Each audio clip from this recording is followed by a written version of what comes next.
There's just so much going on. So today, we're going to decode that overwhelming funding environment and really transform it into a clear, actionable strategic playbook. We're stepping away from all the chaos and building a direct, logical path to help you scale your vision. To do that, here is our roadmap. We'll start by tackling the wall of noise, then define the actual startup tools at your disposal. After that, we'll build your decision-making framework, navigate the unique 2026 landscape, unpack the founder's strategic playbook, and finally, wrap up with your immediate action plan. So let's kick things off with Section 1, the wall of noise. Before we even think about building a strategy, we need to validate exactly how you're probably feeling right now trying to get your company off the ground. It's just a wall of noise. I mean, when you're constantly hearing about accelerators, incubators, government grants, angel networks, and venture studios, it usually leaves founders feeling completely blasted. It's honestly the default feeling in the startup world today. So if you feel like you're just staring at endless disconnected options without a map, you are definitely not alone.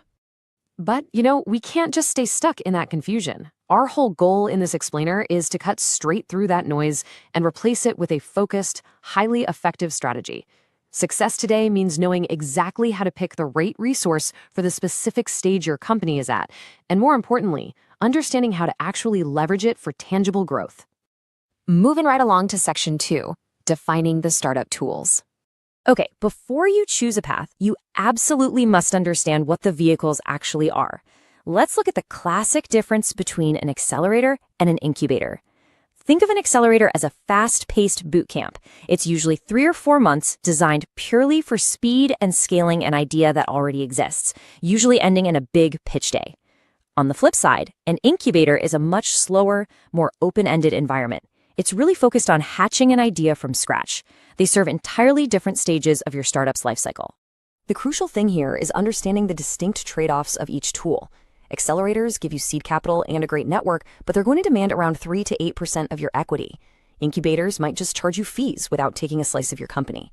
Venture studios, they'll actually embed their own engineers and marketers right into your team, but in exchange, they're taking a much larger equity stake. And then, of course, you have grants. These are the magic words, non-dilutive funding. You get the capital to support your R&D, and you keep 100% of your ownership. Knowing exactly what you're sacrificing for growth is the absolute foundation of your strategy. But hey, never underestimate the human element in all of this. Did you know mentored founders actually achieve 3 times better outcomes? It's wild. Investor networks and accelerators provide what we call smart capital.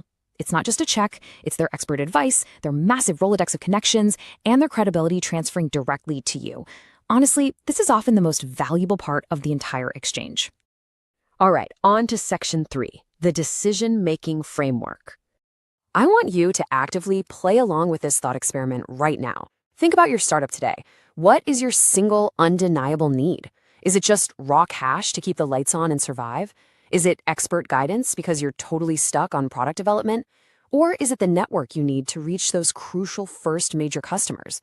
You really have to identify that one critical bottleneck, because your answer dictates your path entirely.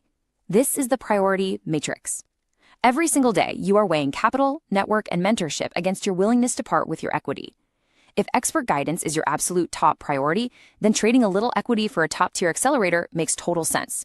But if you fiercely need to protect your equity and simply need cash to fund some heavy research, well, you should be hunting exclusively for non-dilutive government grants. Your number one need dictates the tool. And remember, actually, scratch that. It's crucial to remember. This answer might completely change in 6 months. That brings us to Section 4, navigating the 2026 landscape. 60%. Let that sink in. A staggering 60% of Y Combinator companies this year are expected to be AI-focused. This single statistic is a massive flashing sign showing exactly where the gravity of the market is pulling right now.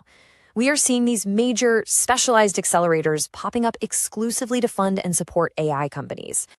So what does this mean for you?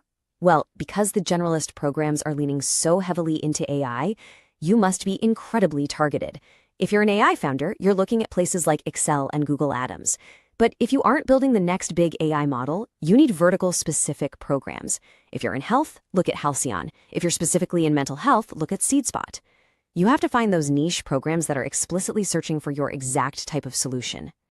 Okay, let's level up with Section 5, the Founder's Strategic Playbook. This is where it gets really fun.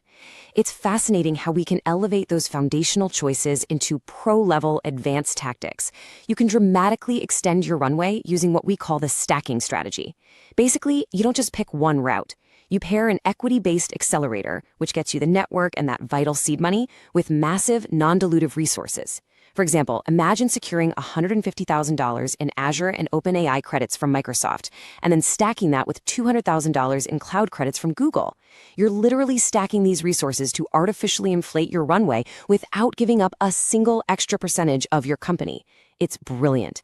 And that brings us to an incredible pro move, all about timing.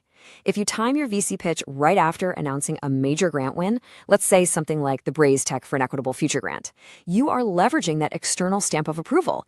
Think about it. A major grant tells venture capitalists that a serious, rigorous organization has already vetted your idea and put money behind it.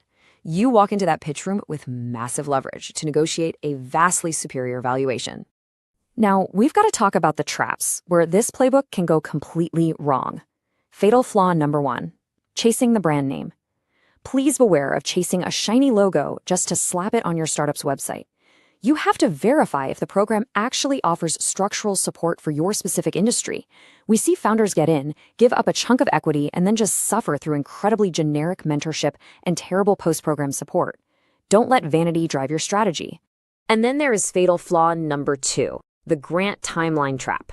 Look, government and foundational money moves at a snail's pace. It just does. Don't let slow grant payouts kill your startup because the cash finally arrives 3 months after you've emptied your bank account. The solution here is to build a blended capital stack. Mix in venture debt or revenue-based financing to bridge that cash gap and keep the lights on while you wait. Simply hoping the check arrives in time is not a funding strategy. A blended capital stack is. Finally, let's bring it all home with Section 6, your immediate action plan. Let's wrap up this explainer by giving you some hyper-specific marching orders. I really want you to follow these 3 precise steps to stop endlessly reading blog posts and start taking strategic control of your future. Step 1, open a doc and be brutally honest with yourself. Write down your number 1 undeniable need for the next quarter. Step 2, based entirely on that need, create a custom shortlist of just 3 to 5 laser-focused programs. And step 3, reach out to an alumnus. And I'm telling you, step 3 is literally the ultimate cheat code. Reach out directly to program alumni to hear about their actual experience. Send a quick DM, ask for just 15 minutes of their time. This is exactly how you bypass the polished marketing copy and get the absolute unvarnished truth. Ask them bluntly, did the program actually help you raise your next round? Was the mentorship real or was it just fluff? So I want to leave you with this final critical thought. Which specific tool are you going to leverage today to cut through the noise and scale your vision? Armed with this matrix and this playbook, what is the single most important move you will make right now to transform your startup's trajectory? Don't let the ecosystem overwhelm you. Choose your tool, make your move, and go build something amazing.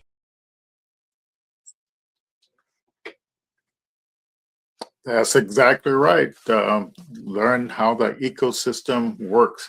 Welcome to Startup Founder Best Practices. I'm coming to you live from Little Rock, Arkansas, visiting my wife's family. But we're here to help and serve you, serve founders, and share good advice for moving you forward. Today, we're going to talk about uh, how people who have different types of job expertise can become a founder. And this has always been my position, and the programs that I participated in over 10 years ago. Most of the founders in these accelerator programs, they were people who had lived experience from their jobs and work. And that's really the new strategy in building an AI native company.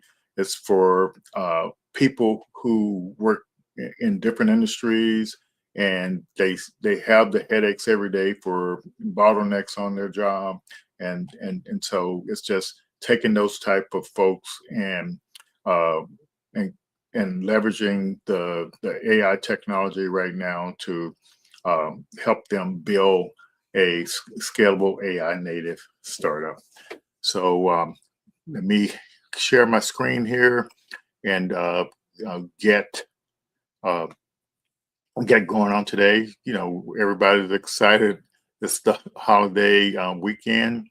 Most people have tomorrow as a holiday, so that's a pretty neat deal. And I guess even some people have a Monday off as well. So we're happy for all of them, and we're definitely wishing everybody safe travels, over the holidays here.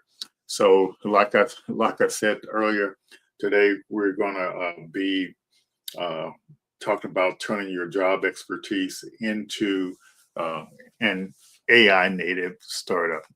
And so that's where those are the people who have the most advantage, who have the inside knowledge. And for those of you that don't know my background, uh, I'm an engineer by trade. Spent most of my career working for the Air Force Research Laboratory, developing technology. Had a big technology portfolio from building weapon concepts, robots, all kinds of materials, and we follow the methodology for building startups and for building for developing technology that didn't exist. And so I keep now I've talked about it so much now. The startup developing a startup, there's a entrepreneur method for developing a startup or building a startup, and so that's what we're all about, is helping you learn that entrepreneur method to kind of move forward. And even in R&D, when I worked for the government, we leveraged resources.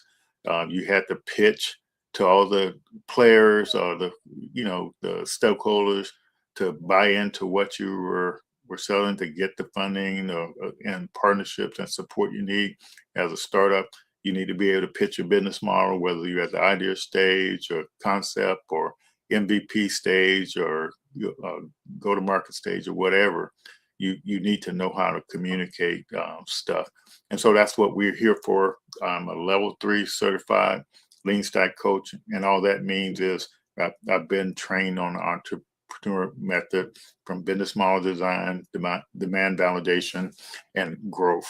And so, which is all about marketing and growing your company. And we leverage partners and other organizations to kind of move forward, all kinds of stuff. We partner with organizations to train their founders. We partner with organizations to give founders free stuff. Yeah, and so just all kinds of things to leverage the program to provide more services to you. We partner with sponsors to provide funding for programs like this, and also for our annual found, Founders Innovation Summit. And so that's the way we roll. And we offer folks access to the Lean Stack platform, the Startup Science platform, and all the resources that we have, to help founders move forward. And that's the way it goes. So, and the reason why we do it, because you can't leverage the ecosystem if you don't know how to do this stuff. You have to uh, uh, we help you with designing, pitching, and launching business models. And you use that information to recruit co-founders, mentors, and partners, and funding. Um, we help you understanding the startup milestones and the life cycles, because that helps you know where you are, and also knowing what the next step is. And all these things are the key to unlocking the startup ecosystem. So I'm hoping that makes sense to a lot of you all, because that's where that's how you leverage the ecosystem. You have to know how to do all these things, and the simple thing is that you have to be able to pitch your business model, not your product or service. And that's the thing that unlocks you getting help um, in the ecosystem. So I hope that gives you the foundation. And so next month will be our 6th anniversary doing this. We've been here every Thursday night for almost 6 years now. We missed one night, and so you know, I've interviewed a lot of founders, and I've mentored a lot of founders, hundreds and hundreds of them. So they taught me a lot of stuff, and I actually learned a lot from working with founders, and I understand the ecosystem and the building a startup process well enough to help you move forward. So that's how we roll here. And so I'm gonna I like to create notebooks in Notebook LM and with information because and um, it actually does a great job on explaining um, things clearly and concisely. So let me see if I can find my handy notebook here and get you all rolling on that. So let's see if I can find a window here. Where are we at here? So don't see it there. So let me go to um, my, let's see. All right. I know I have you up here. So where are you? I hate when you stare at things and you don't see what you're actually looking for. Okay, so we're gonna have to try this a different way. So we'll start off with our uh, briefing here and get that rolling. So let me we'll start talking about this and help we move forward here. So basically, uh,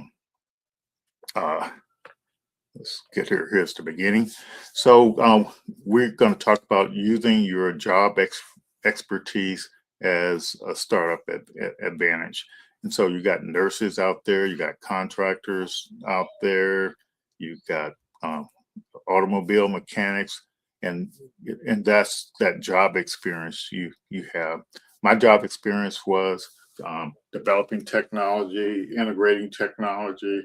So you want to turn that expertise into uh, uh, look at all the challenges you have in doing your job and say how can we do this better and build a startup around that. And in the past, you actually had to leverage uh, the you have to have a technical co-founder or you had to find somebody who could build something. But so AI is actually changed that.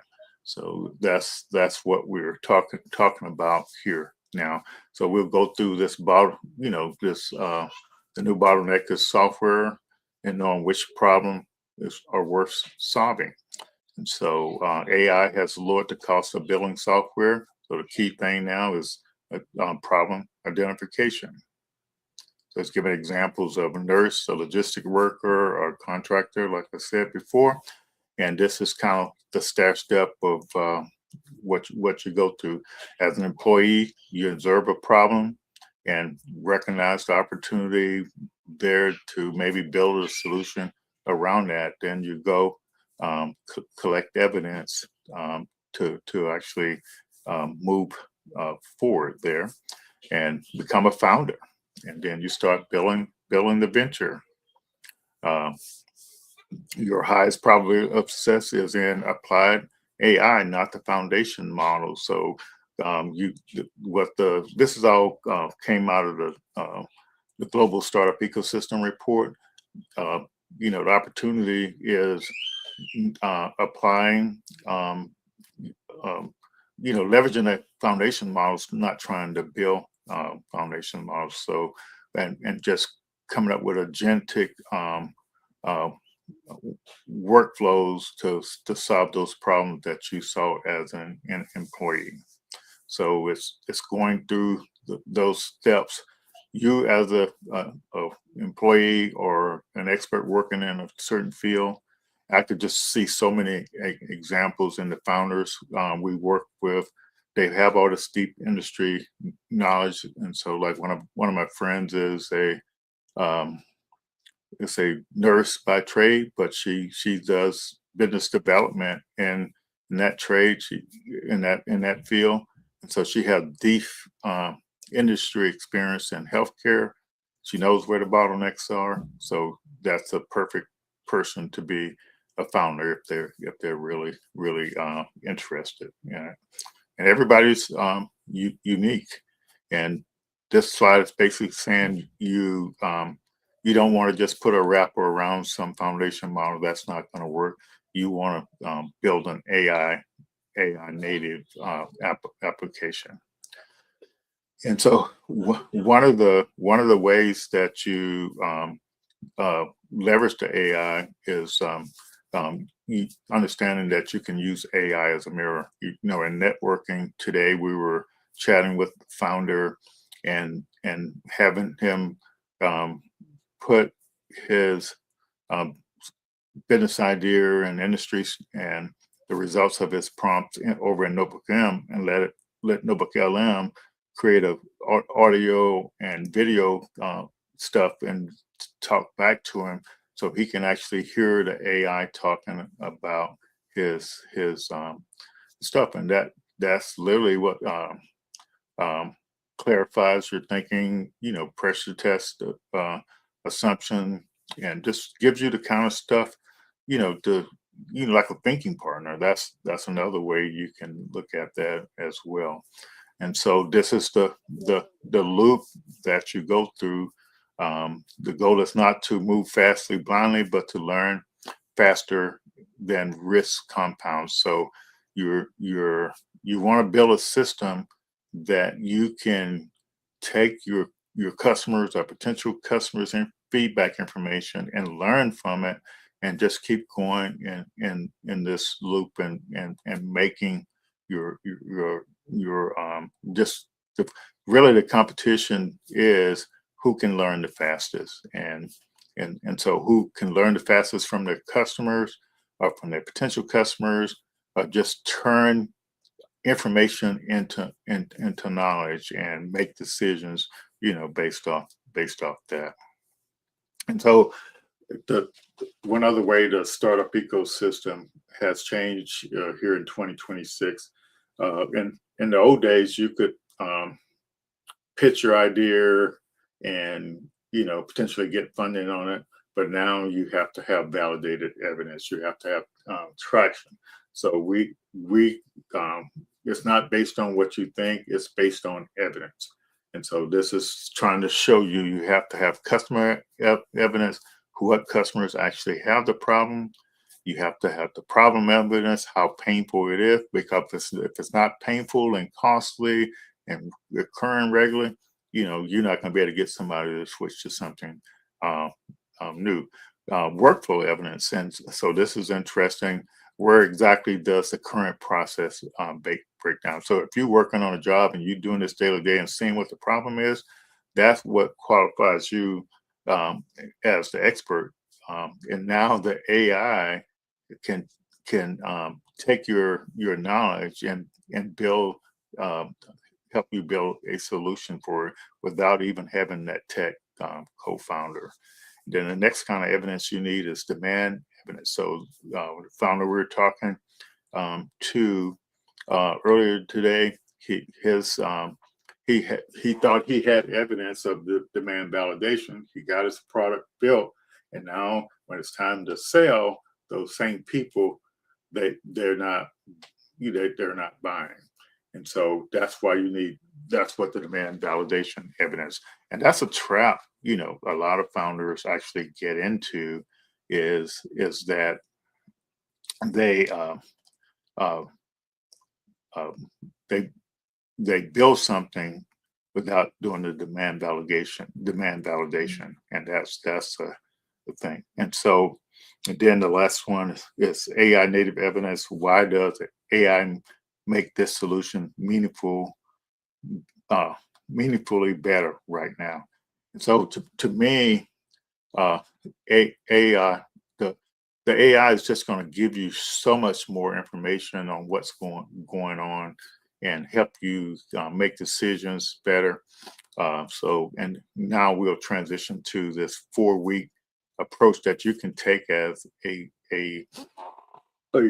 person that's got this job expertise, and you're thinking about transitioning into becoming a founder. So I'm going to take you through this, what you can do in a 4 week little sprint to kind of make that happen. So for week one, it's just friction mapping. And by the way, feel free to ask any questions in the chat if you have them, and we can help proceed with that. And so, like the sign said, this is friction. Week one, you're going to identify who's experiencing um, the pain points, and how often are they happening. That's what you got to remember. If when you're doing this stuff, you have to. It has to be something that's happening frequently. Otherwise, you know it, the person is not going to. It's going to have a hard time selling if it's not painful enough. Uh, what are the existing workarounds? Who owns the budget? And ask them why it's this unresolved. And so that's what the challenge is.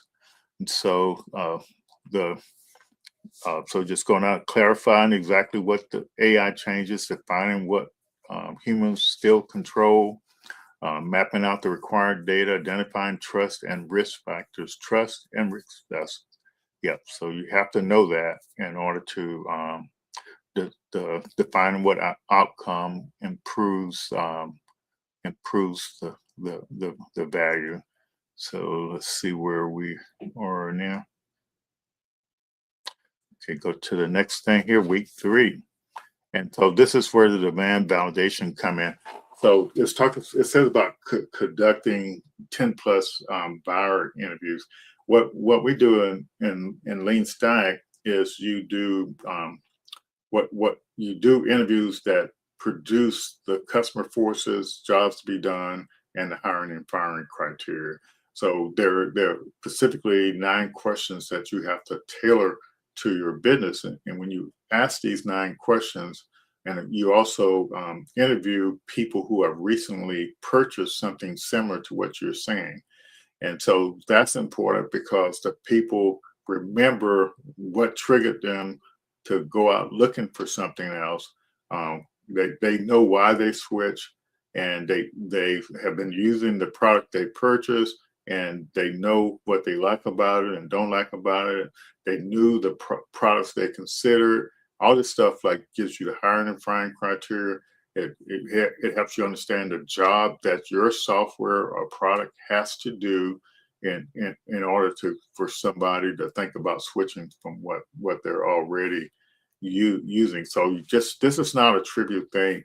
So we were in office hours of the weekend, and Tony was saying, well, you could have several layers of these type people. The category 1 is the people who recently purchased, and those are going to have the most current information uh, for you to move forward.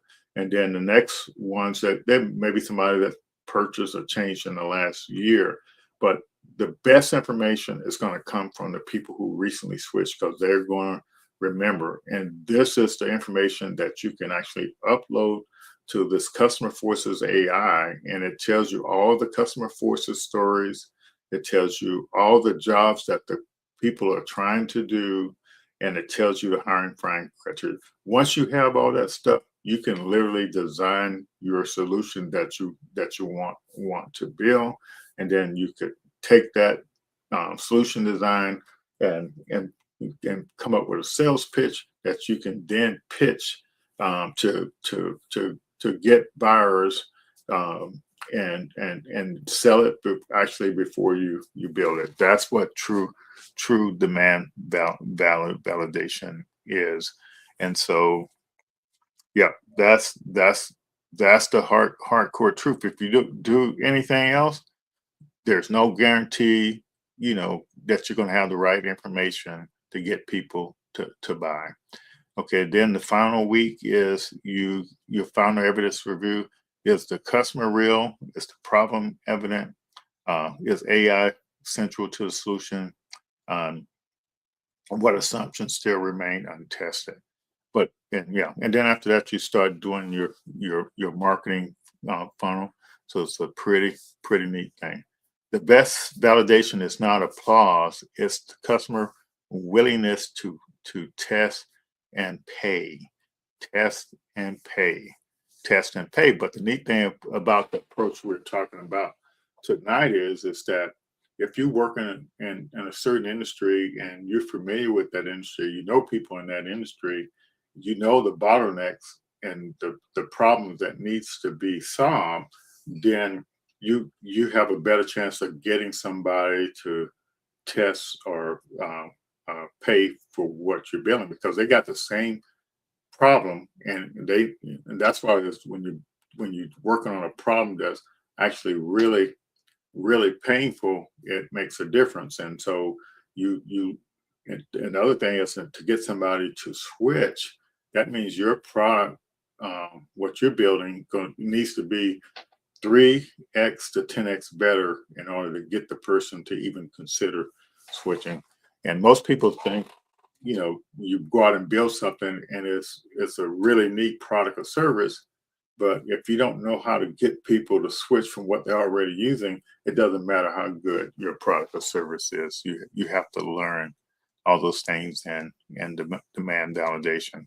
So and that ends with um, uh, pay, or some testing willing to try. And so you see the types of customers. If you're working in any of these industries, then that's kind of what the deal is. I don't know. It doesn't, to me, it doesn't really matter the industry, but if you know a bottleneck that folks are running into that industry, that's going to be your unfair advantage. And one of the challenges that founders have is they struggle with um, mentors giving them different advice. But we're saying now that the mentor's job is interpreting what evidence you have, not dispensing their opinion. So just looking at the evidence you have, an opinion is low value. I think this idea is good or bad. That's low value. High value. What did the customer actually say? And mentors say, what did they try already? So if you do your demand validation, that you know that. What behavior proves their urgency? How painful this thing is? What assumptions you're making are the weakest? What are you avoiding learning? Mentorship is most valuable when it helps you make better decisions on uncertainty. But that's what I'm saying. Right now, if that's how you leverage the AI to get the information, so you can actually uh, makes it easier for you to make this decision. Well, when founders learn together, so that means you can't be doing stuff in a vacuum. You have to get out there and see what other founders are doing, and yeah, and so so you see how the old way is talking about the the metrics.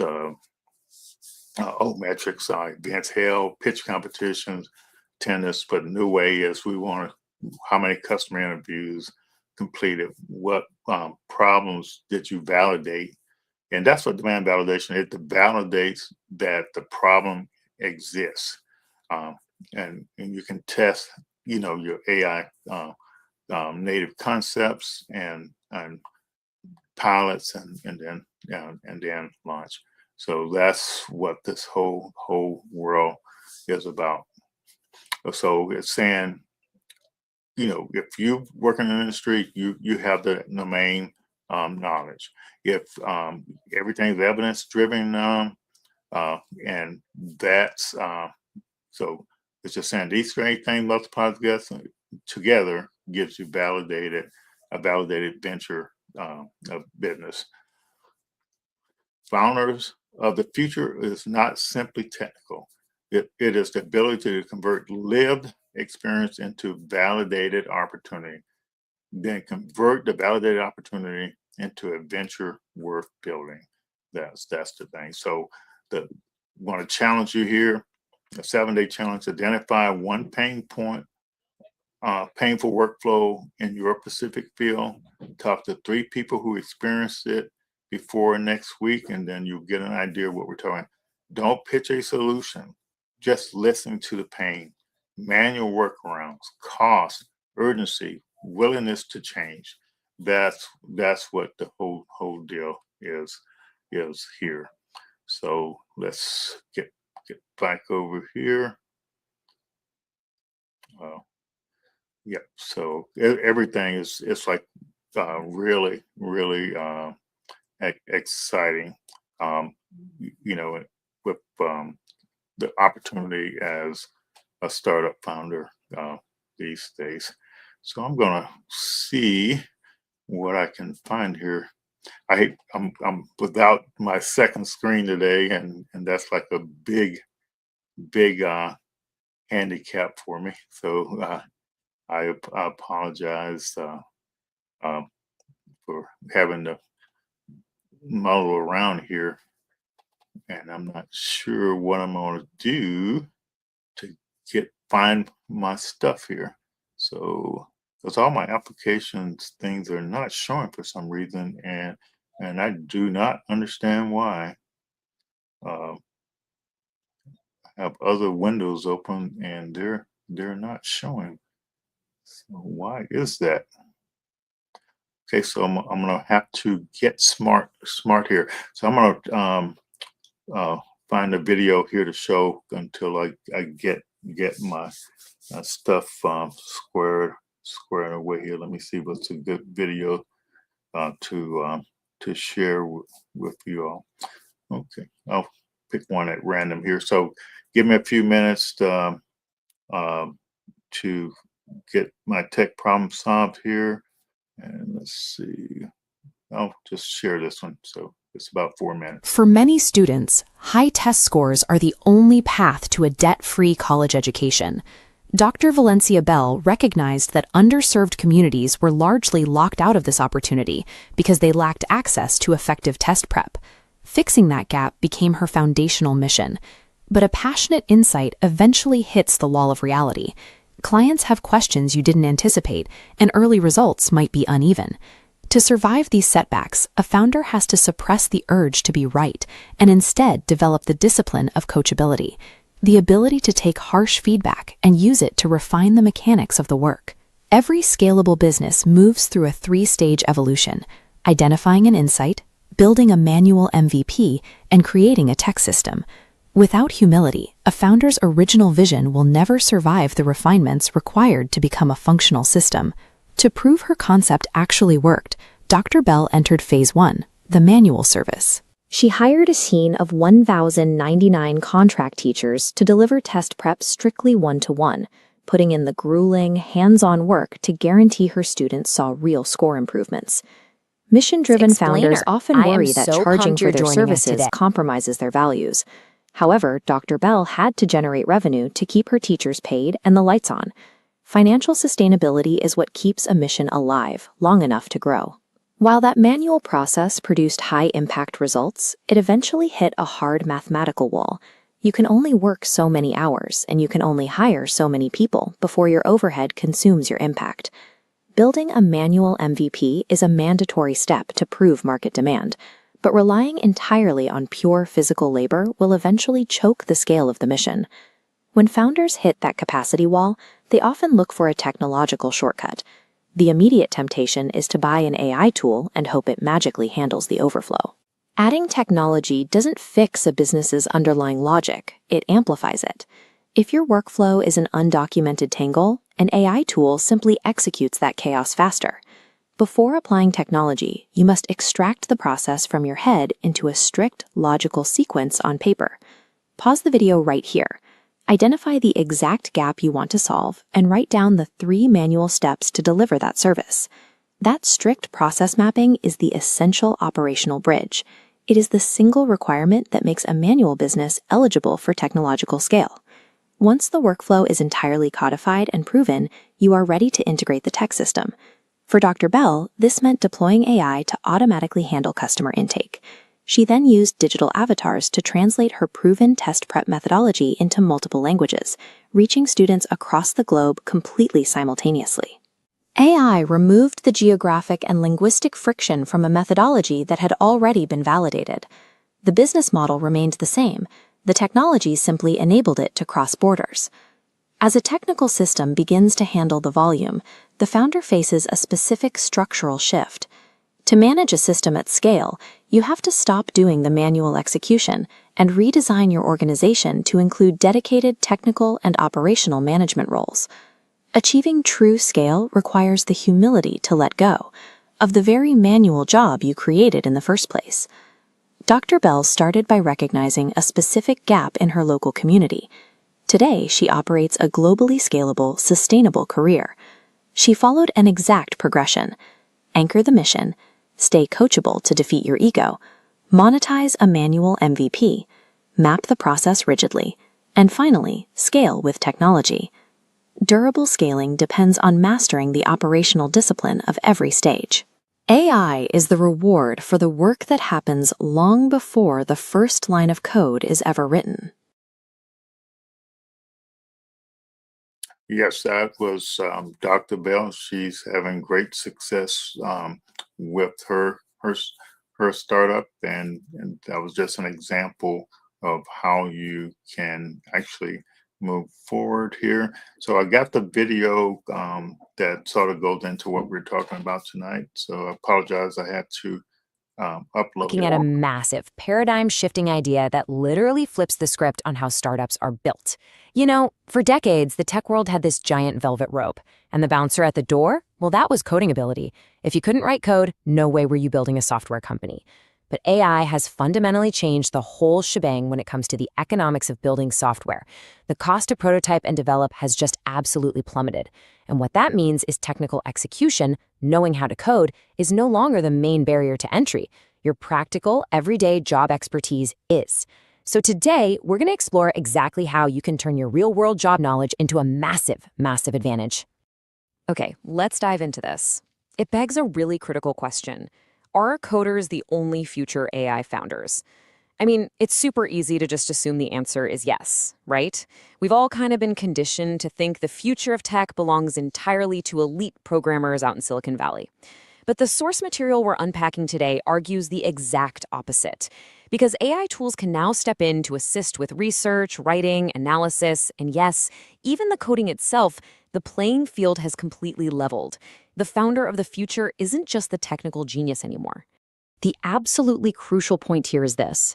The new bottleneck is knowing which problems are worth solving. AI is insanely powerful, sure, but it doesn't automatically know what's actually valuable in the real world. It doesn't know what frustrates a logistics manager on a random Tuesday morning. You know? It doesn't know where a hospital's intake workflow completely falls apart. In this new AI economy, the ultimate advantage isn't just knowing how to build a solution. It's knowing exactly what to build in the first place and knowing which customers actually care. So here's our blueprint for this explainer. We're going to walk through this step by step. First, the new founder advantage. Then, shifting to a founder identity.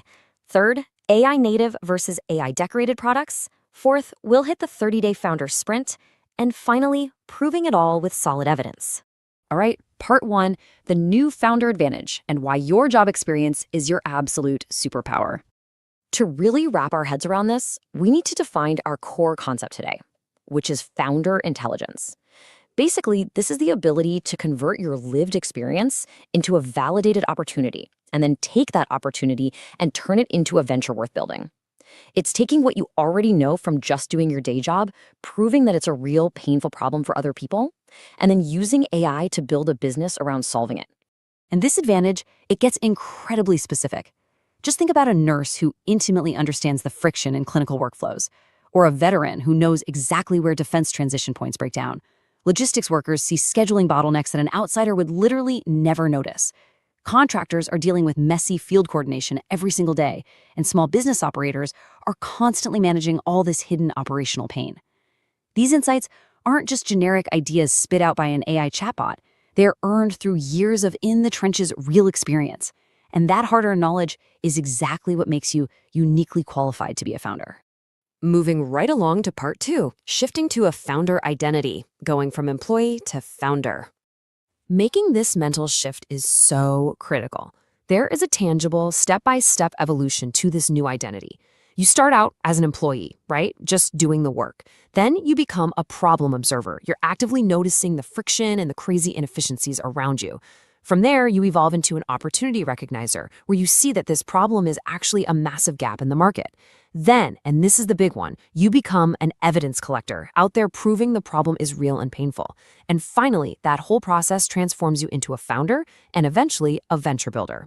It just goes to show that becoming a founder isn't some magical giant leap. It's an achievable step-by-step progression. And this brilliantly illustrates a golden rule you have to remember as you step into this role. Use AI as a mirror for your thinking, not a vending machine for generic ideas. AI should absolutely not replace your judgment. It should strengthen it. Use it to clarify your thoughts, pressure test your assumptions, maybe draft some interview questions, or analyze patterns in the evidence you're collecting out there. AI can totally compress the time it takes to learn, but it absolutely cannot substitute for the real-world evidence you still need to gather yourself. All right, part 3, AI native versus AI decorated. Building what actually matters. So let's forget about the headline-grabbing foundation models for a second. You know, those massive, capital-intensive projects that need heavy infrastructure and are usually dominated by those major AI labs and elite tech hubs. Honestly, most early-stage founders should completely ignore those. Your lane as a domain expert is applied AI. We are talking about practical stuff, workflow automation, decision support tools, specialized industry systems. You find these incredible opportunities where workflows are super repetitive, where data is totally fragmented, labor is scarce, and where customers are just deeply frustrated. You build in this space because you understand the job better than any outside software engineer ever could. But hey, even within applied AI, you've got to be super careful not to build AI-decorated products. What's that? Well, it's basically just slapping a generic chatbot onto some legacy system and calling it innovation. It's like adding a flashy little AI assistant to a clunky website, and all it really does is tell the frustrated user to go call customer service anyway. That doesn't move the needle at all. What you really want is an AI native product. That's a solution that fundamentally changes the workflow and creates capabilities that literally would not be possible without AI. It reduces time, cost, or complexity in a massive, massive way. So when you're brainstorming, you've got to ask yourself, does my idea actually fundamentally change the workflow? Because if not, actually scratch that. If it doesn't change the workflow, you might just be decorating. Okay, let's jump to part 4, the 30-day founder sprint. This is your validation playbook. The engine behind a really successful sprint is the founder intelligence loop. It goes like this: observe, interpret, validate, decide, test, measure, learn, and repeat. Listen, strong founders don't just build blindly. They learn faster than the risk compounds. And this loop, it completely prevents you from falling in love with a solution before you've actually proven that the problem matters in the first place. Because the goal isn't just to move fast and break things anymore. The real goal is to learn constantly. So let's map that loop onto a really concrete 30-day timeline. In week 1, you're doing friction mapping. You pinpoint one single, highly costly workflow problem. You ask who experiences it, how often, and what kind of crazy manual workarounds are they using right now. Then in week 2, you move to AI native concept design. This is where you sketch out what an AI-enabled workflow would actually look like. What does the AI take over, and what do humans still control? Week 3 is all about demand validation. You're conducting at least 10 customer or buyer interviews. You're just listening for repeated pain, strong language, real urgency, and whether they'd be willing to try a pilot. Finally, week 4 is the founder evidence review. You sit down, look at the cold hard facts, and honestly evaluate all that evidence to decide what to test next. It's a super structured week-by-week action plan. Which brings us perfectly to part 5, proving it with evidence, focusing on what actually matters. So, what evidence actually matters? I'll tell you right now, the best validation isn't a round of applause from your friends and family. A pat on the back doesn't pay the bills. To prove an idea is actually worth your precious time, you need hard facts. You need evidence-driven entrepreneurship. The Source Playbook lays out exactly what that evidence looks like across 5 core areas. First up, customer evidence. Who exactly has this problem? Second, problem evidence. Just how painful, frequent, or expensive is this issue? Third is workflow evidence. Where, step by step, does the current process completely break down? Fourth, demand evidence. Will the customer actually spend their money, their time, or their political capital to solve this? And finally, number 5, AI native evidence. Why does AI make this specific solution meaningfully better right now? If you can answer those 5 questions with actual data from the field, boom, you have a seriously solid foundation. And you might be wondering, where do I get that real data? Well, you get it through the venture client pathway. By partnering with real operating organizations, hospitals, defense contractors, logistics firms, schools, local governments, established small businesses, you can actually test your emerging solution against their real-world operational problems. Partnering with these guys gives you direct workflow insight, it gives you access to users, and it opens up pilot opportunities. This pathway makes absolutely sure you're solving real problems for real customers, helping you totally avoid that classic trap of just building in isolation down in your basement. Okay, here is where the rubber finally meets the road. I have a 7-day assignment for you. Before next week, I want you to identify one single painful workflow in your specific field and talk to 3 people who experience it. But here is the most important part of this whole assignment. Do not pitch a solution. Literally, just listen. Listen for the pain, the crazy manual workarounds they're forced to use, and the urgency they feel to get it fixed. This is your very first step stepping into that evidence collector role. I'm going to leave you with this final provocative thought to chew on today. Do you understand a problem deeply enough to prove it matters? Because remember, your everyday job expertise might just be your biggest AI startup advantage. You really don't have to become an elite AI engineer to participate in this new economy. You just have to be observant, evidence-driven, and totally willing to solve the problems you already know exist. Thank you so much for joining me for this explainer, and I honestly can't wait to see what you build. Fantastic, fantastic. I really love that idea, and to me, that's always been the advantage for individuals, is turning your knowledge from your current job. You don't have to quit your job, but just actually uh, taking that knowledge that you know exists and turn that into a startup. And so that's really what the opportunity is. And the way the startup ecosystem works, you leverage it, but you just need to know these things about to communicate an ecosystem by pitching your business model, because that's the thing that actually makes the difference in in what you're actually uh, uh, doing. So just be mindful of that. That's where the opportunity is. So many people have all this knowledge, and and so we're talking today specifically about turning that into a venture, but there's also another thing you can do that I've talked about in the past, is capturing that knowledge using AI, and then selling that expertise in the form of AI agent or AI solution. And so, but that's still being a founder. So, but that's really is the opportunity there. So this AI native economic explosion. This is information that came out of the global ecosystem startup ecosystem report. So that these type founders we've been talking about, they're growing at a 10x rate of of compared to the other type founders. And then this acceleration funding velocity is also changing. So they're raising seed capital 14 months faster, and so that's causing the ecosystem to surge. So this is where the opportunity is, and that's what I'm telling about the founder advantage.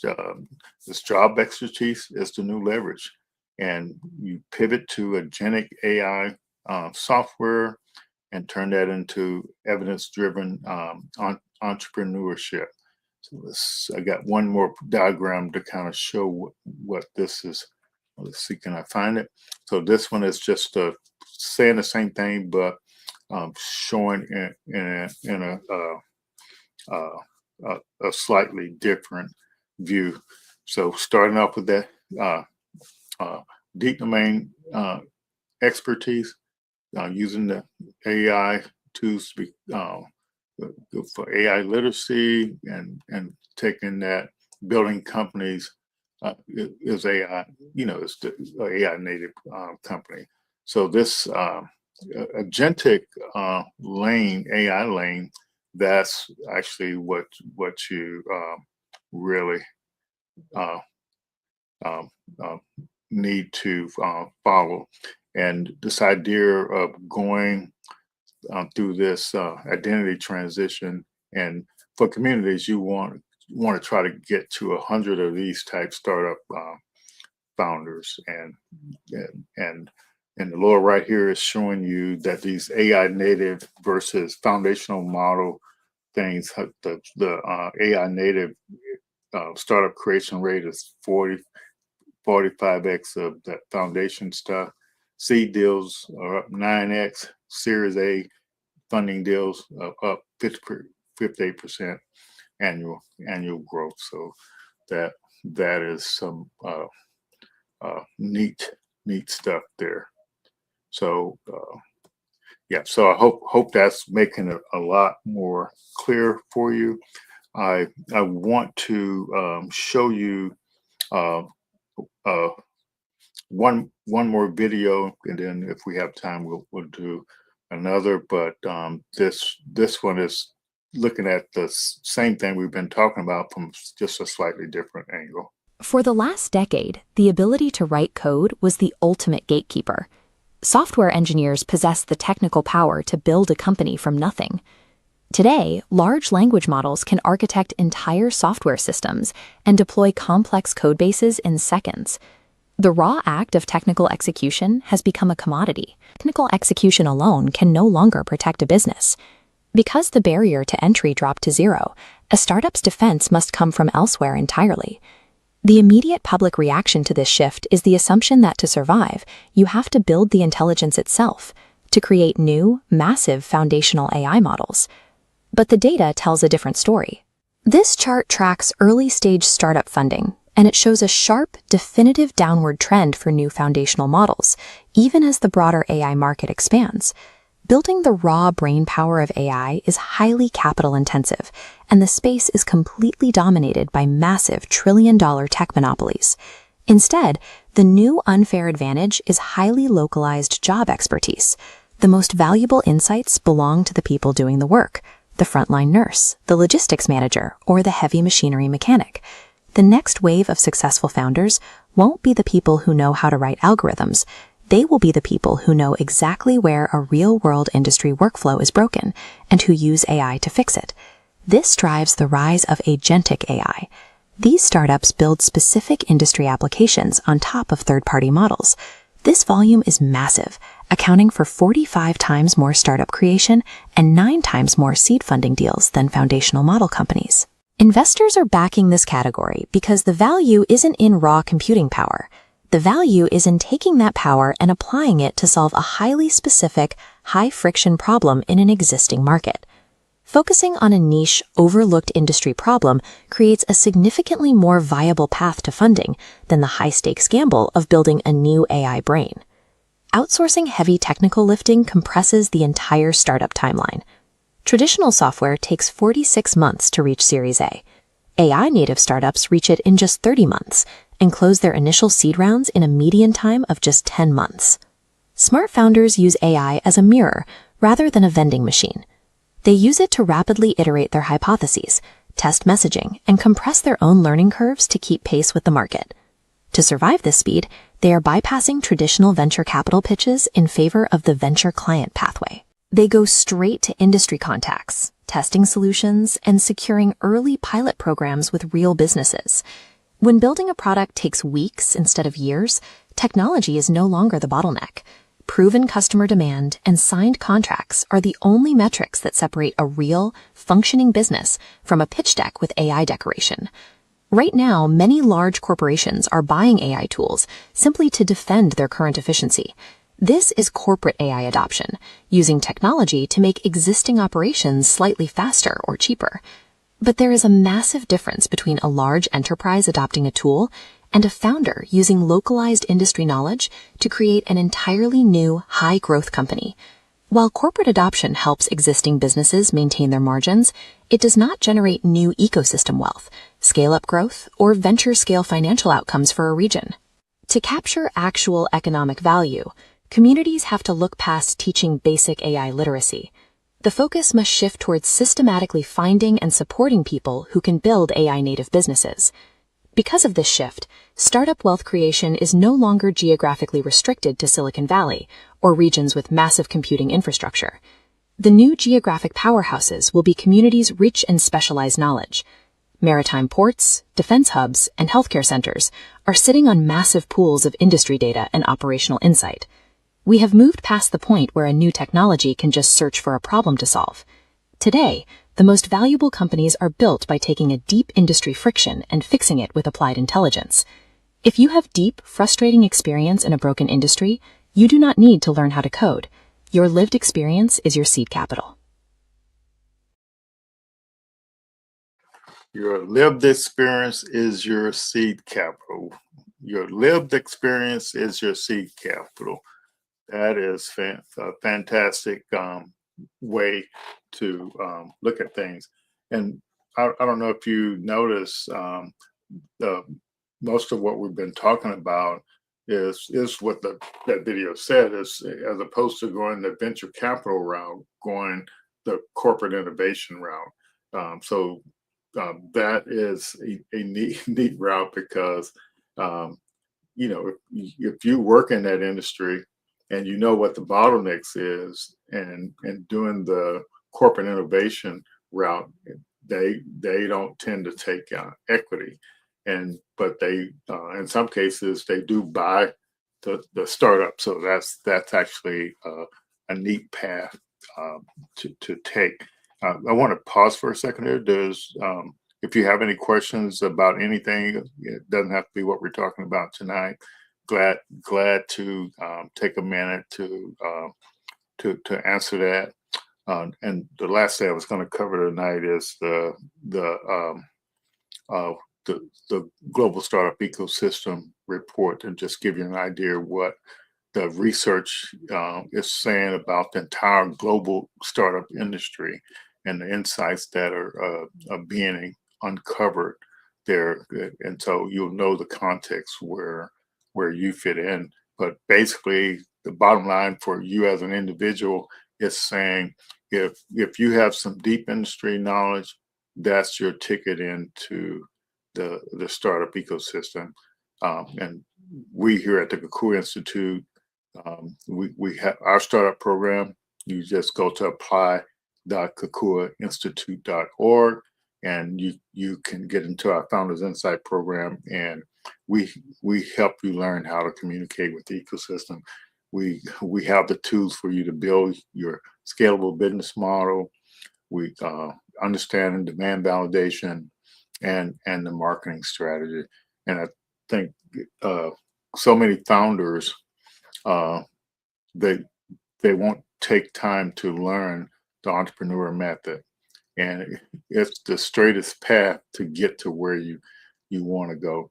And believe it or not, when you're building a scalable business model, it's just doing a form of reverse engineering to kind of seeing what you have to do to get your business to grow, at a certain rate. It's as straightforward as saying, I want this much recurring revenue in 3 years, and what do I have to do each month, working backwards to lead, to come back and lead back up to reach that goal. And AI can help you with that. And you can tell it you want to grow at a 5x rate, 10x rate, or whatever. It's literally straightforward, as that. So if you don't have any questions, I'm going to go ahead and share this, synopsis of the startup ecosystem report, and the one thing you have to realize, and what I learned was, you have a local ecosystem, you have a statewide ecosystem, you have a regional ecosystem, you have a national ecosystem, and you have a global ecosystem. And they all are there to help you move forward with your startup. Uh, so I can give you an example. I participated in local, startup ecosystem programs. I participated in regional ones. I participated, in state ones. I participated in national ones, and I participated both in Europe and in both London and Poland. And so, and all of them majority of them were corporate innovation programs, and where I didn't have to give up any equity to put in. I got money to keep building my startup. So yeah, that's some insight that you can use. So if you know some folks out there, tell them to stop saying, I got to have money to do this, I got to have money to do that. You got to leverage the resources or that are there. All those programs I tell you, though, I pitched in, participated in, they didn't charge me a dime to participate in them. They paid me to participate in them. And so I don't know how to get people to understand that, but the key thing is you have to pitch your business model. You have to understand that. So if you're interested, hang on and just I'll share this video on the results of that startup, the Global Startup Ecosystem 2026 report. Here it is. Let's kick things off with a number that's just, frankly, mind-blowing. Leading into 2026, the global startup ecosystem generated a massive $2.8 trillion in value growth. But here's the stat that should literally stop you in your tracks. Silicon Valley alone captured a staggering $1.1 trillion of it. Yep, you heard that right. Nearly 40% of all global growth was just completely swallowed up by a single ecosystem. So we aren't just experiencing a little post-pandemic market turbulence here. As Jonathan Ortmans, president of the Global Entrepreneurship Network, points out, we're witnessing a fundamental structural reordering of where, how, and by whom innovation is built. The data absolutely proves it. We're living through a massive paradigm shift in how the world funds and builds technology. Welcome to today's Explainer. We're going to be focusing on the 2026 innovation transformation. We'll break down the dramatic macroeconomic forces that are completely rewiring the global startup ecosystem, basically pulling us violently away from a decade of distributed worldwide growth and dropping us straight into a new era of hyper-concentrated power.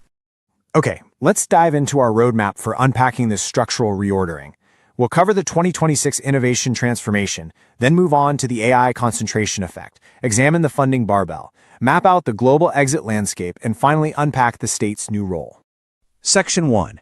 The 2026 Innovation Transformation, from distributed network to concentrated arms race.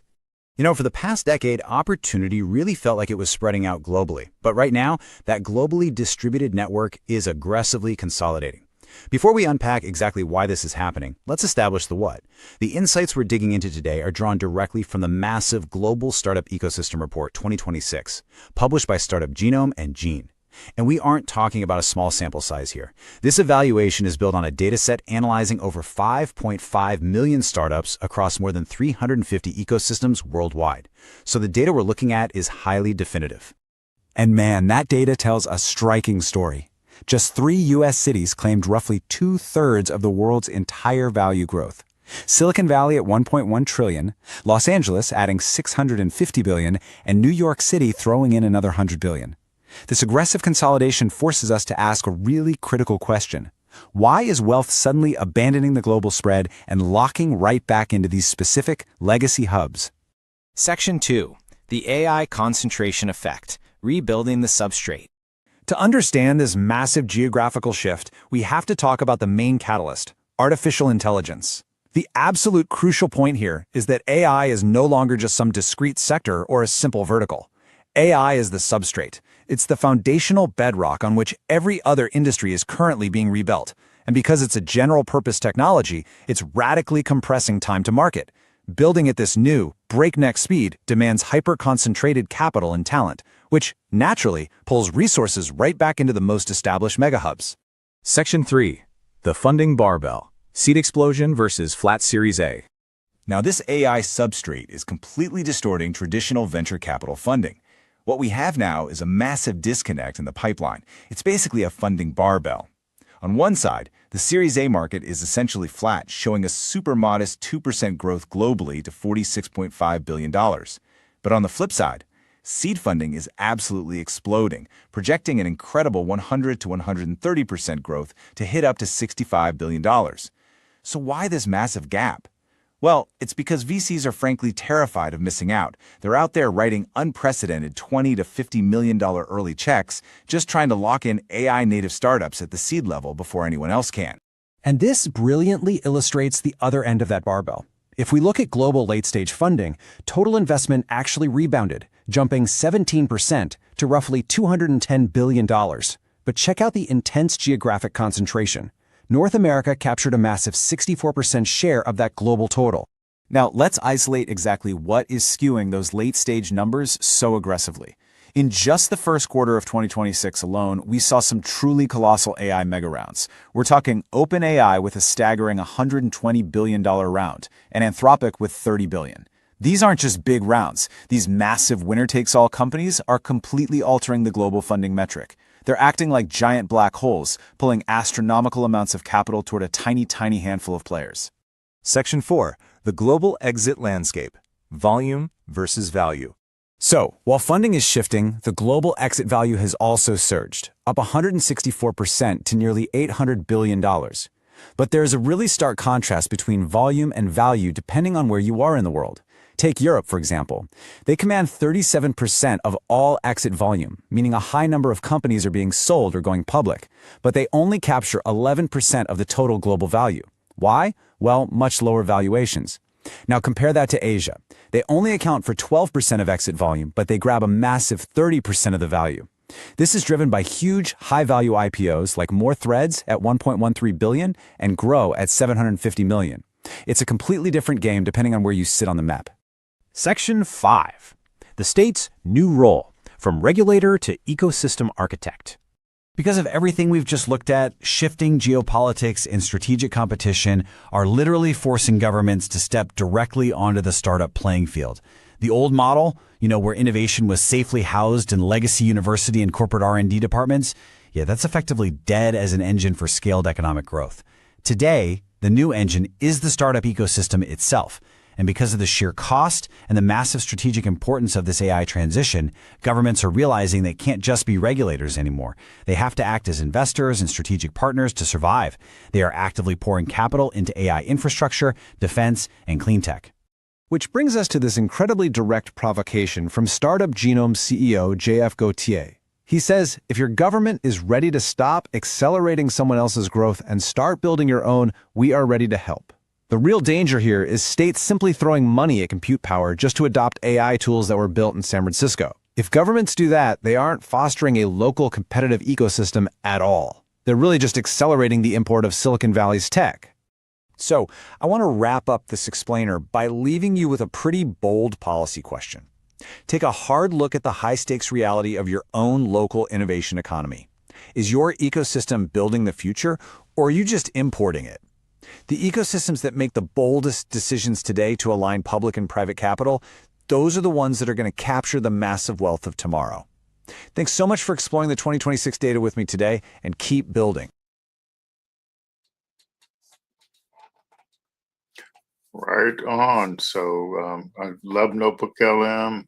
Um, it's definitely is a neat tool for increasing your understanding, analyzing documents, and so synthesizing documents. So that report came from that video came from a 350 something page report, and so that it sort of captured the essence of those pages and put them into a video, and also do like the podcasts from those and infographics, the briefings and stuff like that. So that if you're not using it to help you expand your thinking or understand things, or just to speed up your learning, so you're making a big mistake. So want to end with wishing everyone a safe and happy holiday weekend. Be safe with all the fireworks. Don't try,